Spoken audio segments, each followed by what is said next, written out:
Hey, what's up, bro? Yo, what's going on, Danny? How you doing, man? Doing good, man. It's finally good to talk to you like in person, bro. Well, as close to person as you could possibly get, but yeah, I get what you mean. Yeah. All right, man. So, new Mortal Kombat movie. What'd you think? Oh man, I gave it a solid 8 out of 10, bro. Yeah, Just for the go ahead. It's your show, bro. yeah, I can see that. Like I said, me personally, I gave it a 7 out of 10. But see, the thing is, I feel like that people are being overly critical about it. I mean, because come on, it's a Mortal Kombat movie.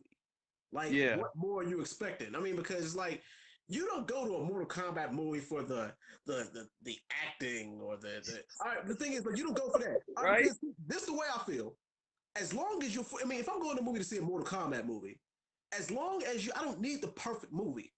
All I need, just give me a decent story, some decent Yeah. acting, some okay Yeah. characters.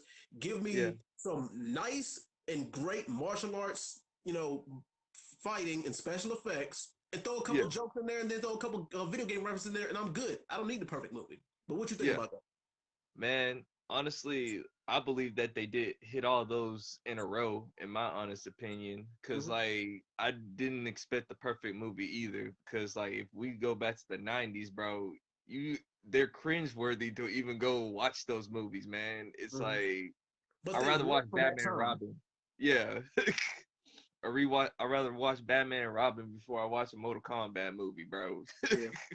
But I think the point was to not take that movie like Batman and Robin. I enjoyed that movie because I didn't Yeah. take it too serious. Yeah. Same. That's the point. But yeah, man. I mean, but as far as the story and the character development, I mean, it's like what more do you want? I mean, if you're because here's the thing, I feel like this movie is not for you if you're either not familiar with the video games or the story, or if you are familiar with it and you expect way too much out of it. You're gonna be disappointed if your expectation was too high. Yeah. If you just go in there, because I told people this, if you just go in there with an open mind on the movie and just don't. Oh, my bad, bro. Are you good? Oh, You can, yeah. yeah. I was just about to say, if you go into the movie not expecting too much, I'm just like you, man. Like I didn't expect it to be like this Academy Award winning Oscar movie that everybody was talking about. Everybody was saying like, "Oh man, it was cheesy, it was corny." Duh. This might not have played a Mortal Kombat game before because that's basically what the whole entire franchise is. I know it's supposed to be ridiculous and over the top and kind of cheesy. That's the point of this. The thing Yeah, is, if you know the history of Mortal Kombat, then you're going to be entertained because that's the point. Like entertain me. But as yeah, far as the overall acting and stuff with the characters, like people's biggest gripe and complaint of the movie, gripe and complaint of the movie is like the introduction of the character Cole Young. Basically, he's the character that they stuck a new character, a new original character to the yeah, franchise that they stuck in there.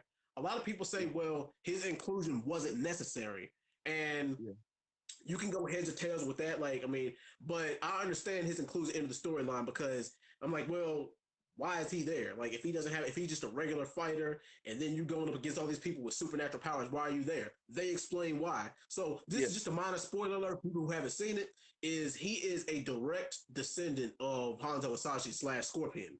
So yeah, that's the reason why he's included in the movie. Like because yeah, people figured that he had to be linked to the character in some kind of way, shape, or form. But yeah. do you feel like that his inclusion into the movie was necessary? I think so. I think it was, man. Like, I mean, mind you, like, I think everybody's mad because like the majority of those guys are Liu Kang fans, and that's what it is. Yeah. Like, they're a little salty that he ain't the focus on the movie anymore, and I'm like, I mean, I'm cool. I mean, it's Mortal Kombat. It's like you picking your own story character. Like if you go into that type of mindset of a video game person, Hmm. I mean, you should be able to go. I mean, you should just be able to understand that it's like not everybody has the same backstory. We can change up the script up a little bit.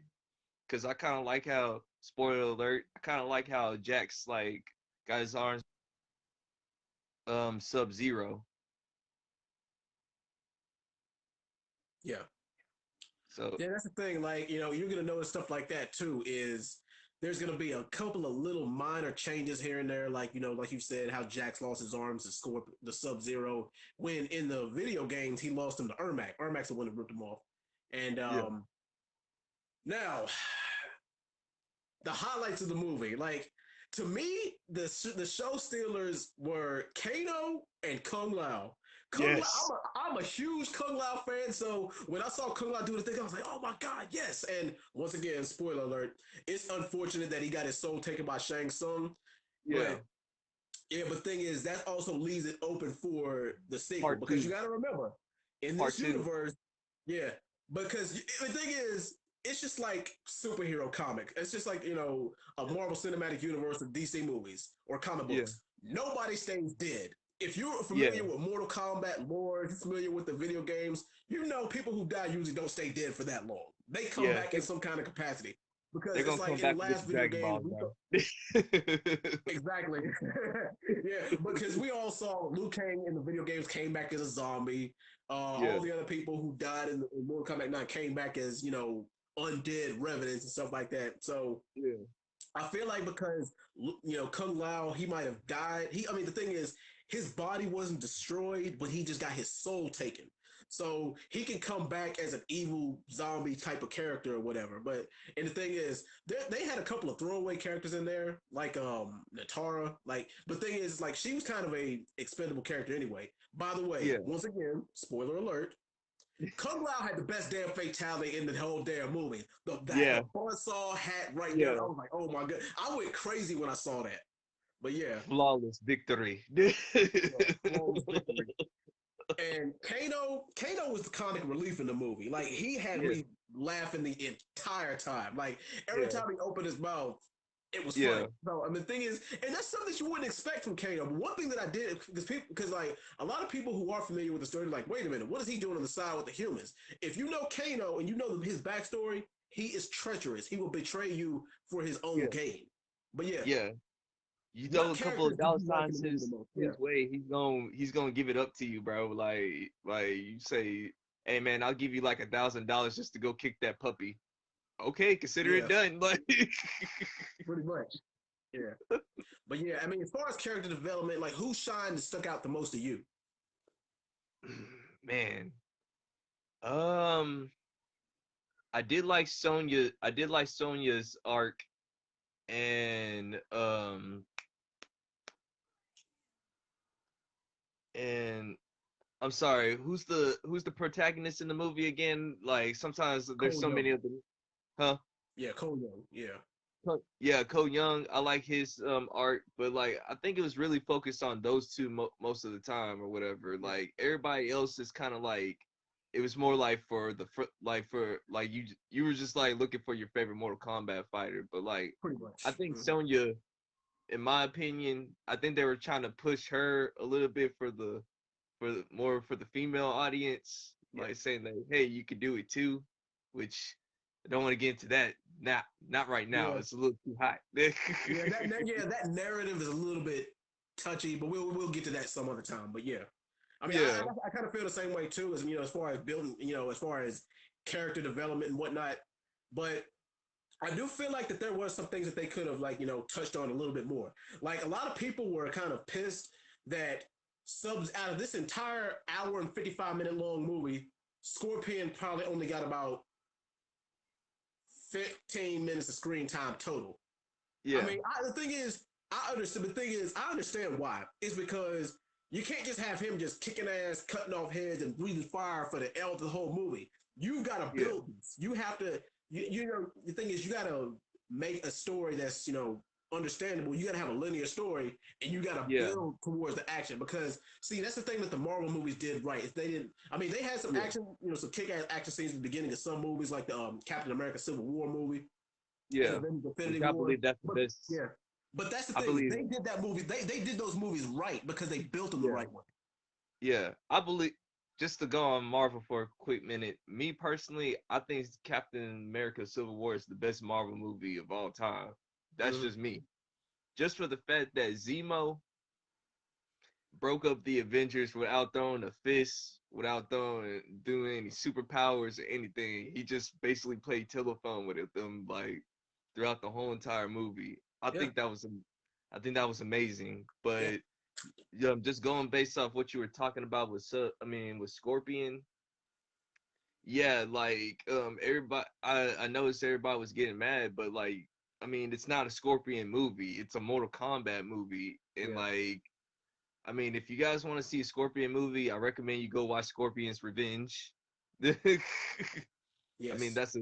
that's a pretty good movie that Warner But that's Brothers also made. the thing with this movie is if you look at the way that this movie is structured, because they said that they're planning at least three more sequels. So if Okay. anything, this first one is more of an origin story. This movie Yeah, is more of a build to build a Mortal Kombat cinematic universe, which yeah, I can respect that because you're not just gonna have this. You're not just gonna make one Mortal Kombat movie then call it a day. No, yeah, especially when you got people who are longtime fans of the series, and then you got a lot of the people who are who are introduced to it new. But see, yeah, that's the problem with comic book movies and movies based off of video games is yeah, it's hard to keep the casual moviegoers and the hardcore fans happy at the same time. Because it's like if you yeah, make a movie that's strictly towards the hardcore fans, all the yeah. casual moviegoers are like, well, I like the fights, I like the action, I like the special effects, but I didn't What's really going get it. on? I didn't get the story of the characters. And then Yeah, if you do the opposite thing, if you make a movie that's for the casual audience, then the hardcore fans gonna be pissed off because they're like, well, this movie sucked because it wasn't true to the it wasn't true to its roots. It didn't follow the story. Yada yada yada. People are gonna be. The yeah, thing is,